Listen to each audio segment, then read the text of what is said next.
6 miles from Land's End in Cornwall, the village of St. Just. For generations, Methodism, music and mining have been the mainstay of Cornishmen. But few men of St. Just are miners today.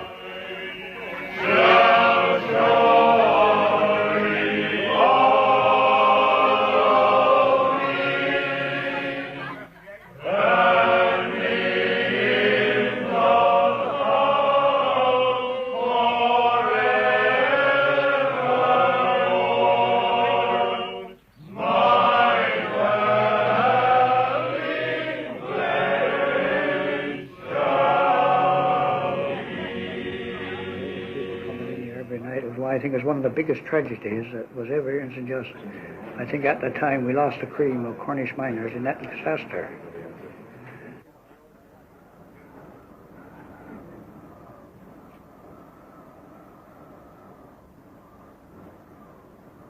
"50 years ago, disaster came to the tin mine of Levant, 3 miles along the coast from St. Just.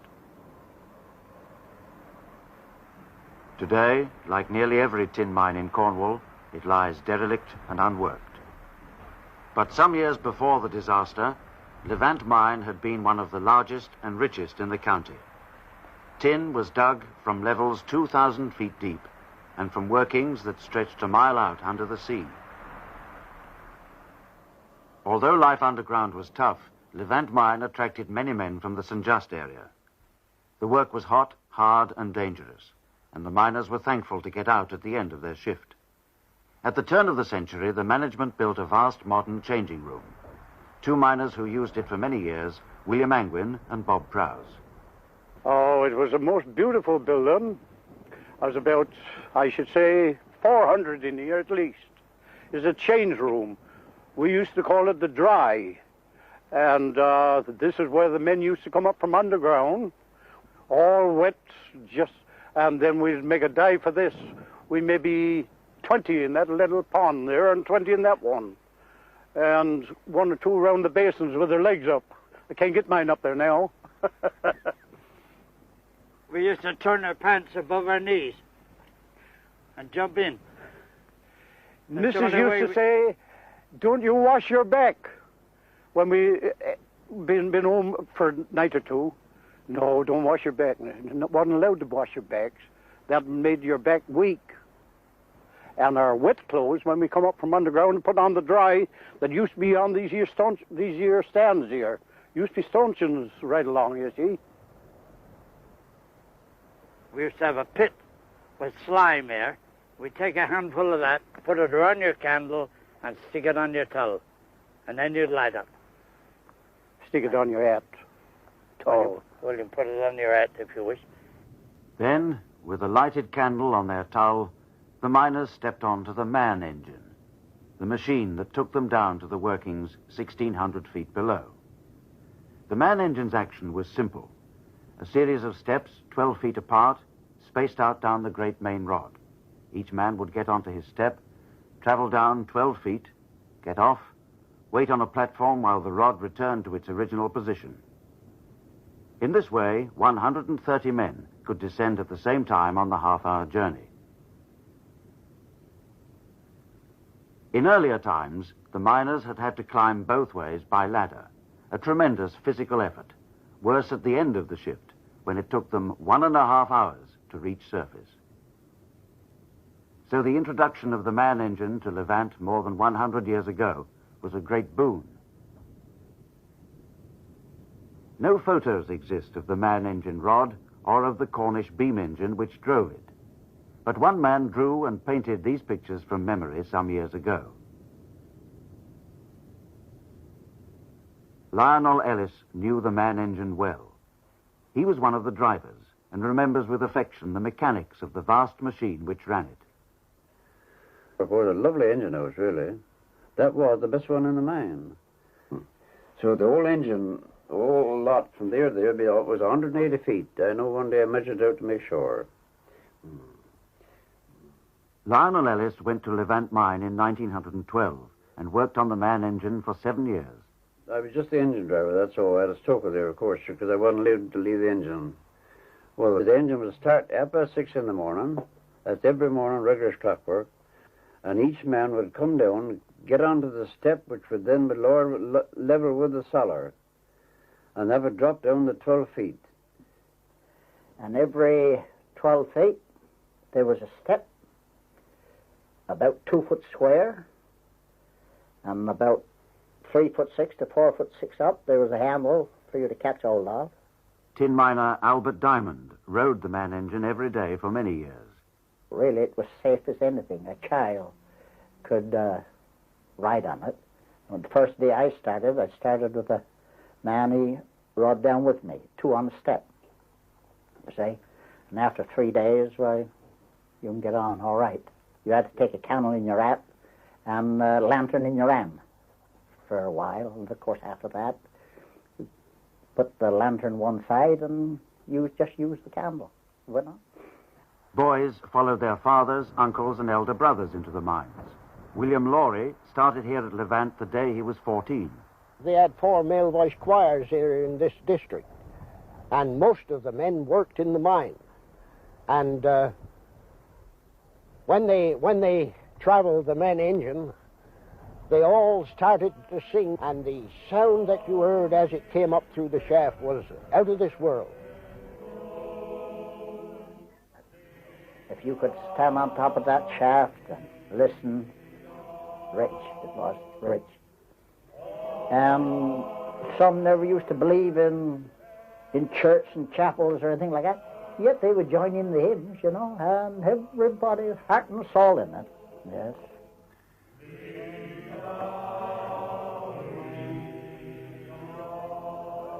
The man engine was getting very old. Some say it was the last one in action in the world. By 1919, it was already a museum piece. Many began to fear it and to leave the mine. Harold Semmons stayed on, but his wife's brother was one of those who left that year to find work in other mines. He left because he was nervous. He was afraid of the mine. He was afraid of the man engine because he knew something would happen one day. I think all the miners were really nervous of the engine, weren't they, Harold? Oh, yes, still. Most of the old chaps still were nervous of them all the time, all the time I was over there. The fellow worked with my father for 30 years, and he left there because he was nervous of the engine. The driver, too, had become increasingly anxious, and at last he decided to leave. Because I could hear this thump and thump every now and then, which that shouldn't be. That was the shaftman's duty. But the manager was a sick man. He wouldn't spend much time up with me anyway. Nobody spent much time with me. I was generally alone. Well, this constant groaning, I got frightened of it. So I told the chief engineer, I said, you can't put me on another engine. I'm shifting altogether. Well, he said, I don't want you to leave. Well, I said, I'm leaving this anyhow. I aren't stopping you any longer. He said, all right, I'll give you a job up to Iredell. I said, a mine further up. And 2 weeks after that, the accident happened. It was in 1919. Mrs. Murley, wife of one of the miners, was then 27. I heard them talking a few weeks before the accident, my husband and 2 of his underground friends, and they were discussing about the man engine then. And I heard them saying that it was making a lot of creaking noise, which they didn't like. So they thought that it should have been seen into, but I don't think it ever was, because they said they wouldn't be frightened if something wouldn't happen. Of course, it wasn't interceded to, and it did happen. And it cost the mine all those men's lives. My husband was 29. But William Murley was never to become 30. Their ordered existence was very soon to be shattered. We got up about 6 every morning, and he used to have a cooked breakfast, and then I would pack his lunch for him, and he left home about 6:30. He would leave for work and go away quite happy seeming, they would be, in the mornings. Of course, at that time of the morning is lovely and fresh, you see. Monday, October the 20th, 1919. Mrs. Murley, 7 months pregnant with her 3rd child, saw her husband off to work as usual. Well, he was gone about 5 minutes, and I heard him running back, and he came back for his matchbox that they use underground, a brass to keep the matches dry, you see. And the little boy had it playing with the Sunday, and it was gone in under the chair, and he forgot all about it. And he, well, of course, felt in his pockets, and he hadn't had it, and he came back for it. We used to say that was quite a bad omen for them to come back like that. I was 5 minutes walk from the mine, and I suddenly saw the half of the wheel collapse. Well, I knew what had happened, Paul, and the manager and the captain were down in the stokehole, preparing for a new boiler. When I told them, well, they had a fight. They went white to death, of both. They knew what had happened better than I did then. What they knew was that the great man engine rod had collapsed down the shaft, and with it, the men. The man engine shook like that, and then he dropped away. Barely a minute after Albert Diamond had got off. And, of course, I've gone up now into the dry, changing, about to change, get in the bath. Somebody shouted, the man engine has stopped. Looked out through the window, yes, it stopped, all right. Something gone wrong. Nobody coming up. Oh. Last up come Mr. Carver. He said, my God, he said the man engine is broken. There's some slaughter down there. Here's some damage done. All right, oh, we go back now and look. All open shaft. The afternoon shift was travelling down on the man engine. John James was with a friend. And I was about to step in. He said, don't step in, boy. There's something wrong. And she made a quiver, and I dodged back and under, and that was that. Down she goes. Of course, what happened, the main pin on the top broke, and then the rod on the way down broke in half. That's what done the damage. That went right through, down to the 60 level. Took everything with him. I had my 2 children in the bed with the measles at the time, and I got around quickly and did finish the washing, waiting for my husband to come. I got his dinner all under for him, and was there waiting, from 3 to 3:30, expecting him, And, of course, it went on to 4 o'clock, 4:30, he didn't come. Well, I thought they might have had something broke underground and they had to walk up, which would make them later. So, of course, I lingered around and wondering. And, of course, as the time went on, it came to 5 o'clock, 6 o'clock. And I still had no news of anything. And by that time, I thought there was something happened. And, of course, 1 or 2 of the neighbors came in then. And I said to them, I think there's been an accident. Well, they wanted to keep it from me if they could. But I was convinced it was something wrong. Well, of course, then the neighbors sent for my mother to come, my parents to come down. And they came there and stayed with me all the night, and another neighbor. And, of course, I knew by that time I'm sure there was something wrong. Of course, I had no official news, but then I knew because I heard them saying there's such a lot of men that hadn't returned home.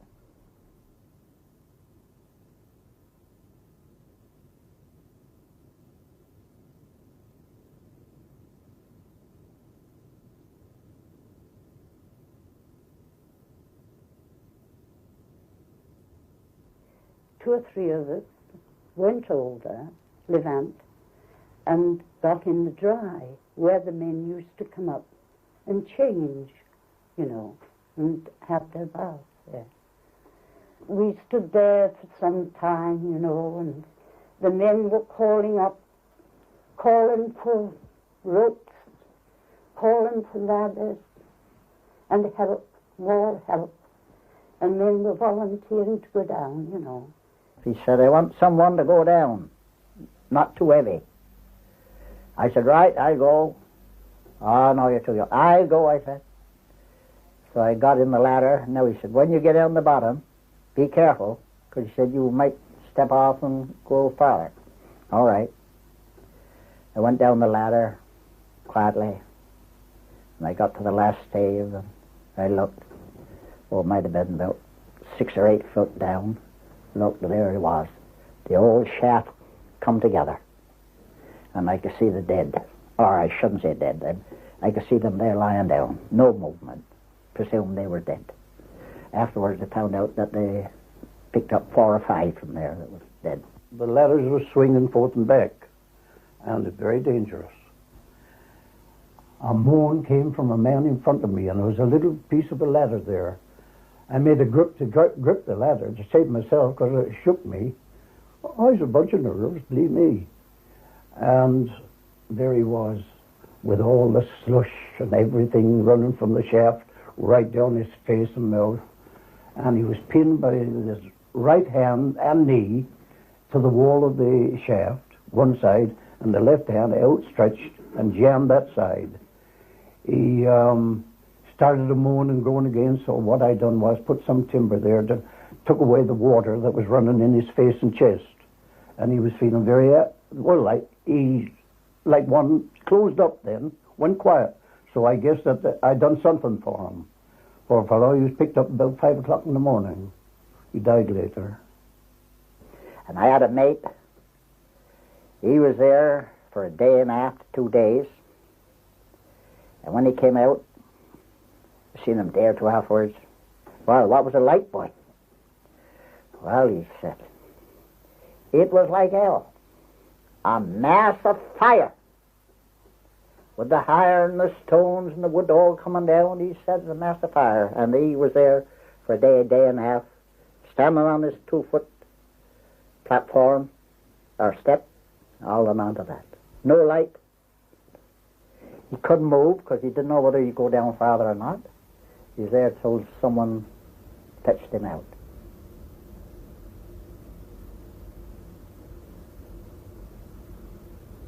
The papers carried stories of rescue and escape. One report spoke of Willy Laurie, a bright young lad who'd started work underground only about 3 weeks before and who'd had a very narrow escape. I was 2 steps above what we call 80. That's 80 fathom. I was 2 steps above that when the engine broke away. And I was dug out 2 steps below that. So a matter of 48 feet. Now, the man that I work with, he was a step below me, and he was found down 110. And the man that was above me, a man called Willy Waters, he was dug out before they found me, and he was dead. So actually, I was very, very fortunate. I had 36 stitches in my face and head, lost all my front teeth, a collarbone broke, and 8 ribs crushed. But it took me 12 months before I started to work again.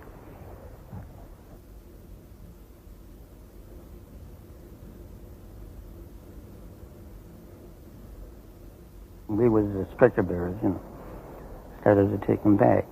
We found 2 of them where I was stored in 50 level, 1 down and 1 up the next stage. And we brought their 2 back. We was in there about an hour and a half, suppose. Then we got sent from there up to 60 level. Went up there and brought 3 or 4 more back, dead. Then we sent them there up 24 level. And I think, without telling a lie, I think we carried 12 back from there that night.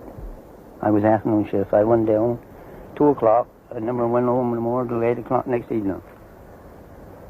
And we got about 12 we carried up there. And 2 of them was our neighbors here.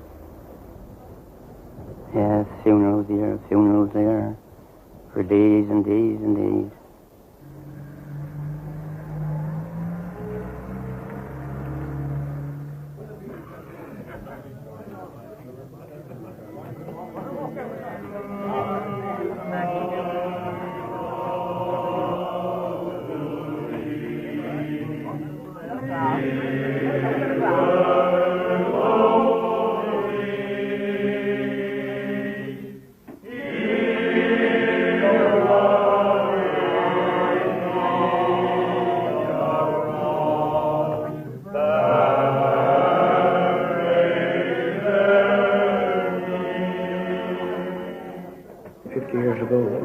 At the time, and they were coming in here all hours of the night. And my mother, I remember my mother, she'd been dead now nearly 40 years.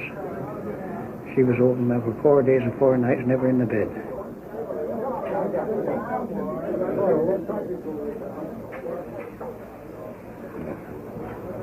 There were days, nights, rather, bringing the bodies home in the mines.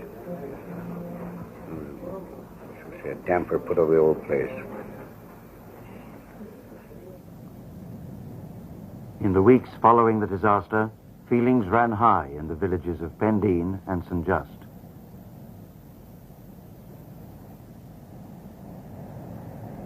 One of the victims had been a man only just back from the war, Leonard Simmons. His brother Harold remembers the day their mother saw some mine officials passing. My mother saw him, the manager and the mine captain, and he went out and she called him everything upon the son. She called them murderers and everything. She said, "You've murdered my son. You've murdered my boys." And then, from then on, I got marked. I couldn't get a job there. They always said the engineer was supposed to inspect the mine union every morning. But I think they were working the mine and trying to get all they could out of it for themselves, the managers and things. Things was very neglected. There was official inquiry, but it was put down to accidental. And let's go on to that. At the inquiry, the jury returned the following verdict. Death was accidental, the cause being due to fatigue of a defective part of the metal. Fatigue metal, that caused the breakage. We're pretty sure of that. Well, it's bound to hot and cold every day, year after year, wouldn't it? Quite a number of them was asked into the inquiry, but Captain Will Ellis and me was never asked. So someone said, "Oh, don't you go into the inquiry, Captain Will?" He said, "If I go, I shall tell the truth. I shall tell the truth if I go." He was never asked. Never was that. Well, I wasn't called in the inquiry because I wasn't driving on that day, you see. But the man that was called into the inquiry, one of the miners, gave away his own father to keep his job on the mine. His father, one of them, was killed, you see. He just did what he was, or said what he was told to say. A rotten trick to do, wasn't it, eh? Yes, he sold his own father to keep his job on the mine.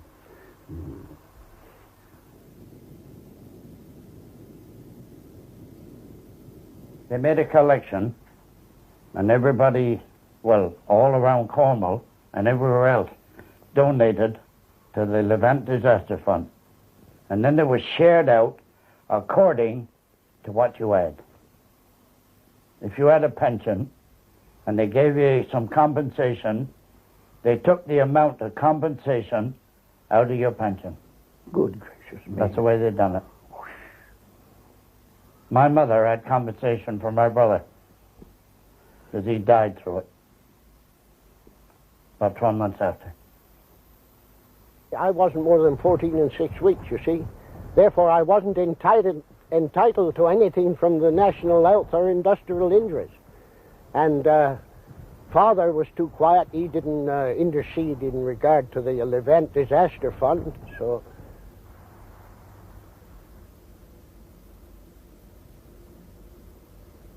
We had so much a fortnight then, and we were 11 months before we got any compensation for them. And then the Member of Parliament from Plymouth, Sir Isaac Foote, fought for us, and he got it. I don't think the mine intended to pay it there. They didn't seem as if they wanted to. Of course, it was a very big thing. There were 31, you see, poor men. For the first years, or when the children was growing up, it was very short. Of course, they allowed you what they called a living, but then as your children got bigger, they needed more food, they needed bigger clothes and boots. We could have done with some extra money. I went out to wash 2 days a week. So I asked for money to buy my little house, and they told me my children had to be reared. And I hear now they've got many, many thousands that will never be spent. For the last 3 Christmases, they've given us a £5 note, a little extra over the Christmas. Well, I could have done that when the children were small. would have been very welcome.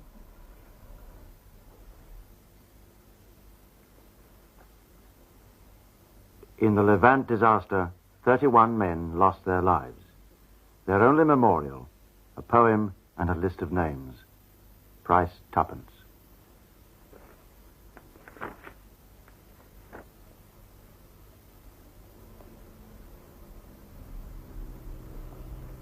Yes. I forgot who they were, really, till you look at it. There's Eddie Pascoe there, and Mr. Tegir, William Henry Tegir. They were all buried right near my husband. Leonard Simmons. Well, that's Harold Simmons' brother, wasn't it? Yes. I'm not sure, but I think that boy went through the war and came home. I think so. William Henry Ellis, Chapel Street, St. Just. William Henry Ellis. Which Ellis is that now? Dabbitt. Oh, bless me, yes, I know him well. Little Dabbitt. Little Dabbitt. W.J. George, Criswell Terrace. He worked with me for a while. He came home, he was Sergeant Major in the First World War. Samson Osborne. Oh, knew him well, worked with him. Chapel Road, St. Just. Worked with him, knew him well. Lines on the disaster.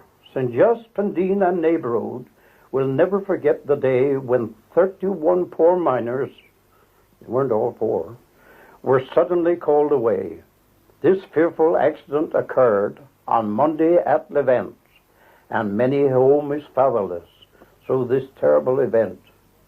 The man engine was at fault, they say, whilst bearing human freight, though very near the surface, smashed and sent them to their fate. The awful, strenuous horrors that passed, whilst bringing up the dead and rescuing the wounded, the thought we almost dread. There were many willing helpers came over from Giva Mine to help the rescuing parties, which was merciful and kind. The doctors, too, must have our thanks for attentiveness and skill in succoring wounded comrades brought to surface very ill. The parson and the minister both rendered yeoman aid to alleviate the sufferers, Christian diligence displayed. Now, in conclusion, let me say, to rich as well as the poor, remember the widows and orphans, that those that gone away.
In 1834, the Royal Polytechnic Society at Falmouth offered a prize for the invention of a device to carry miners up and down shafts, eliminating the fatigue of ladder climbing, which reduced the output of a mine because of the effort and time taken to get to the workface.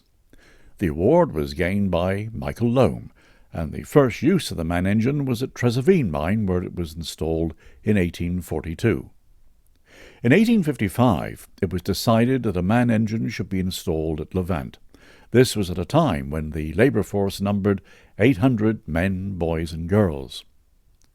In 1979, I went along to have a chat with the late Willy Laurie of Pendeen to find out about Levant and the man engine that took miners down to a depth of 266 fathoms, almost 1,600 feet below surface. During the First World War, the price of tin was kept artificially low to allow for imports of copper from America. Leaders in the industry and the unions requested continued government support, but none was forthcoming.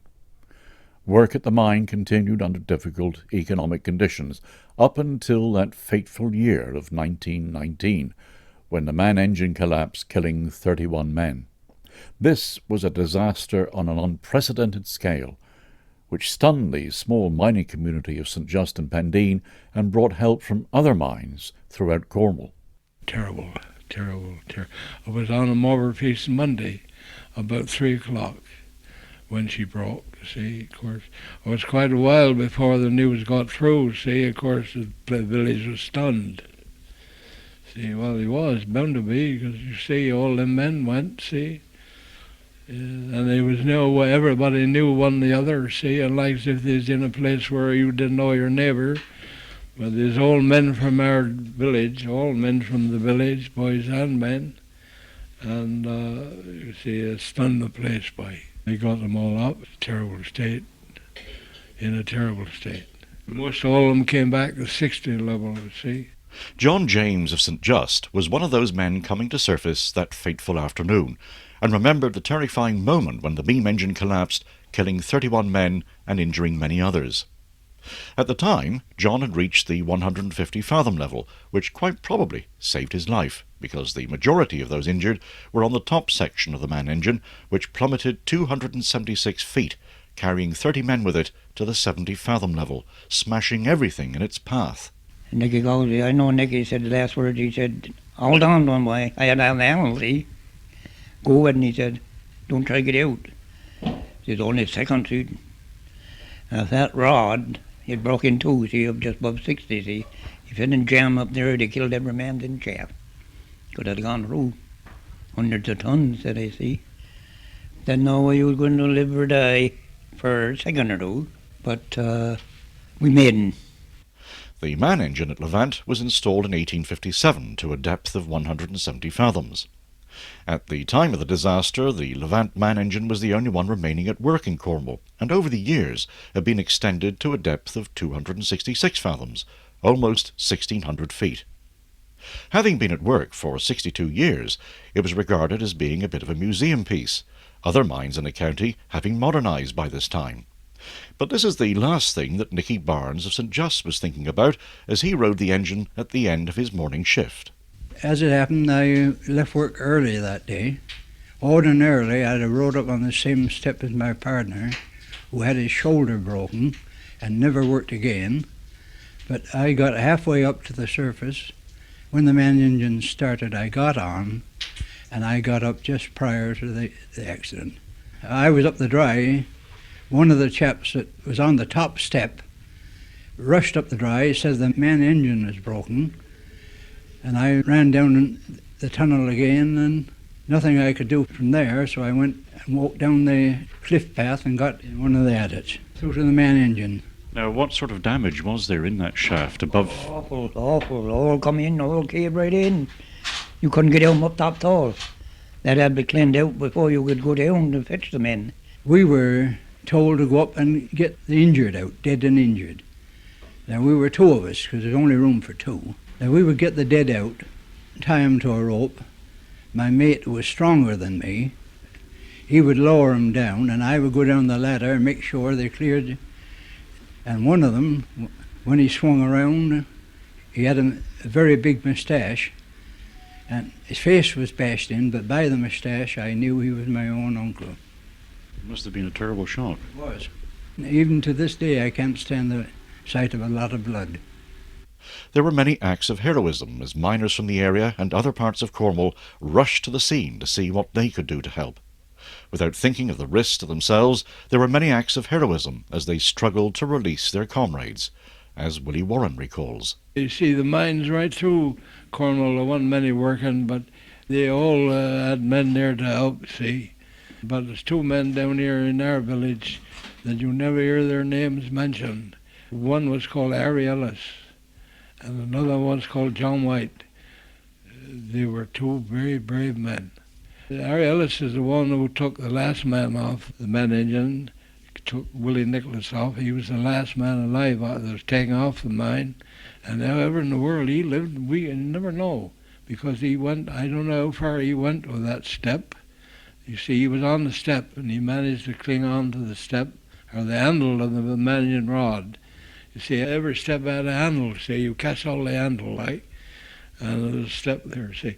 But however in the world he stopped on that step is a marvel, a mystery.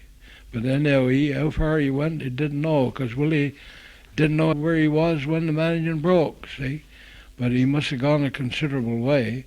But anyhow, he was on there from 3 o'clock when she broke, around about 3 o'clock, right until the early hours of the morning he held it onto that step. He couldn't move, because the step isn't very big, you know. The step one more about 18 inches long and about a foot wide, see? But he was on that step all that time, see? Harry Ellis is the one who got up to him, you see, and he catch hold of him, he said, "Boy, I got you." And he was the one who brought him back. A man called White, he was another one, daredevil, but he was down below, he was down farther than Harry, see? And John, he's there working like hell, he was. He had 2 or 3 men there with him, but he took the lead. See, John White took the lead. He used to live down near Leet, John White did. But Harry Ellis, oh, he was an angel of a man. And he had any amount of guts in him. I suppose Harry was sent away on a rope or chain or something, so he got down where he, God only knows, he risked his life always. All right through that disaster, until they got everybody off, dead and alive, he was there. He never come up until he was all out. At the time, rescuers didn't think of their own safety. The task was to get the dead and injured out as soon as possible. It was only after that the shock set in and the cruel statistics came to light. Next door neighbour, me, one of them was killed, one with 11 children. John George down the bottom of the house, another one. And Johnny Graham from the ship boss, he was in the middle of 2, it was 3 of them, one after another. All went work same together in the mornings, but never come home together. A disaster fund was started, but took some time to administer. Mrs. Evelyn Oates's father-in-law was manager and shareholder at Levant.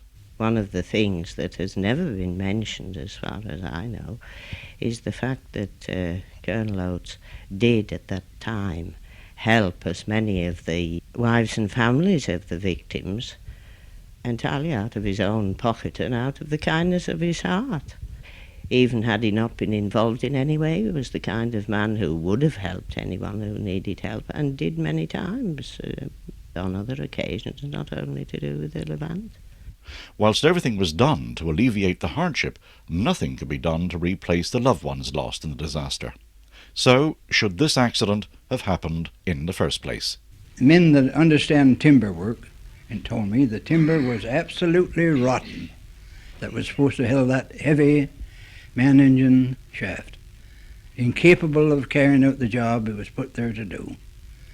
And I'm fairly certain the management must have known about it, but put off the evil day of the expense or what have you. But just wasn't done, and it should have been done, in my opinion. There were untold acts of heroism as miners from many areas of Cornwall struggled in the man-engine shaft to release their comrades with just the dim light of a candle to aid them. One false step, and they would have plunged 1,600 feet to their death. Besides the terrible shock to the families at losing a close relative or friend, an accident on this scale also brought hardship.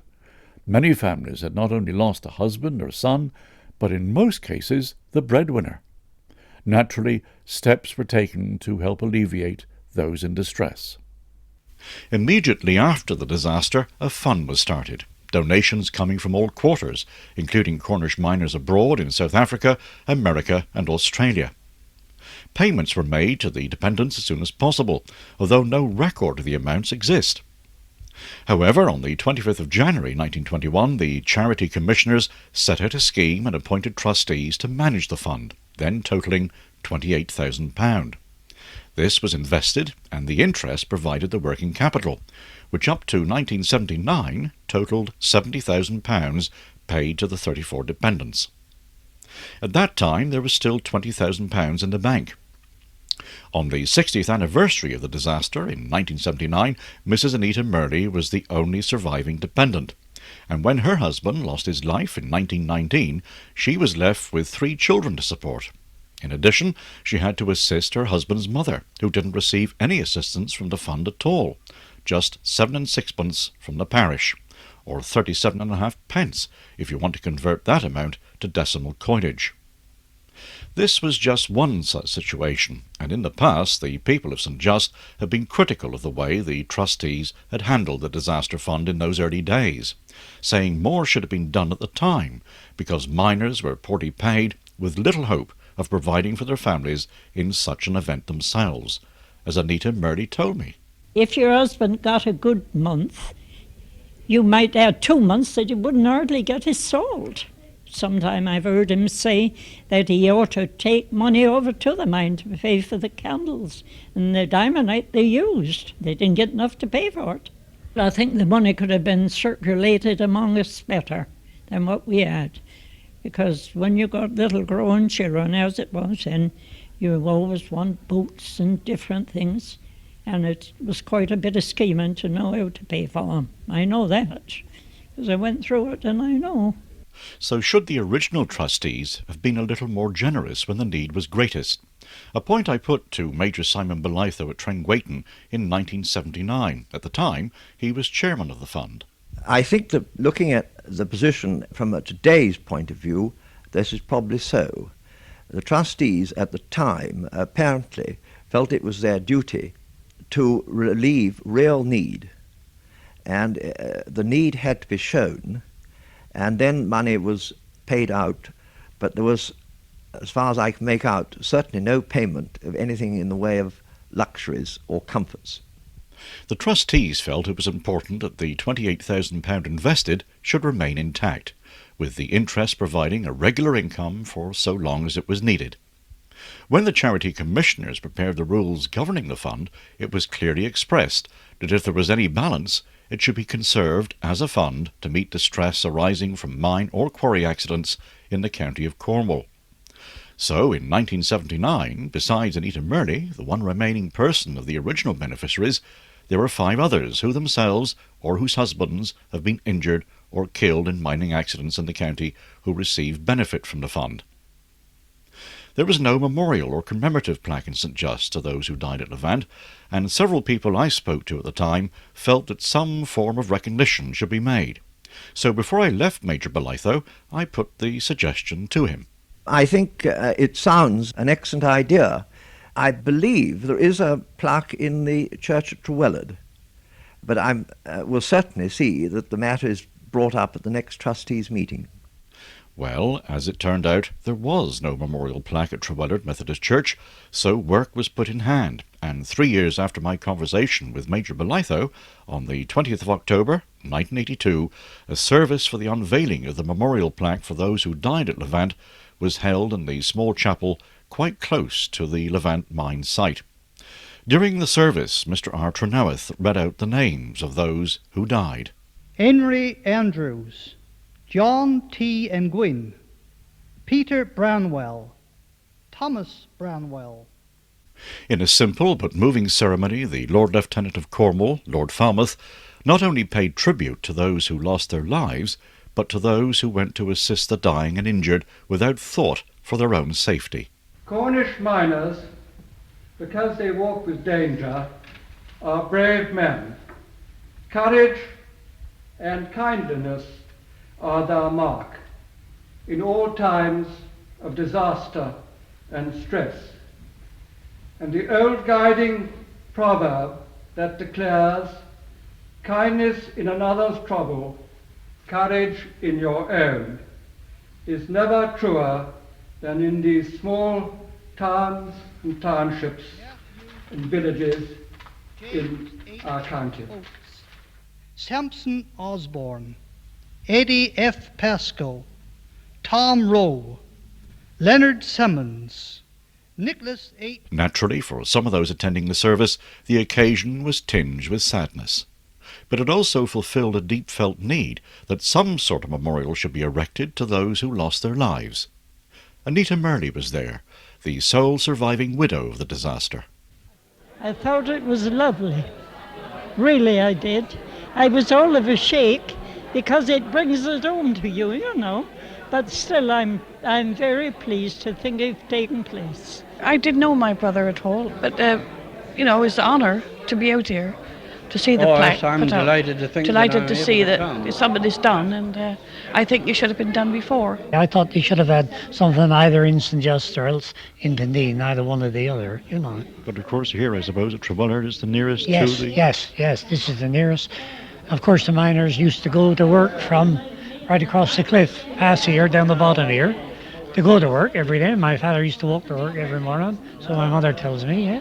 And this was down to the Levant? Yes, down to the Levant, yes.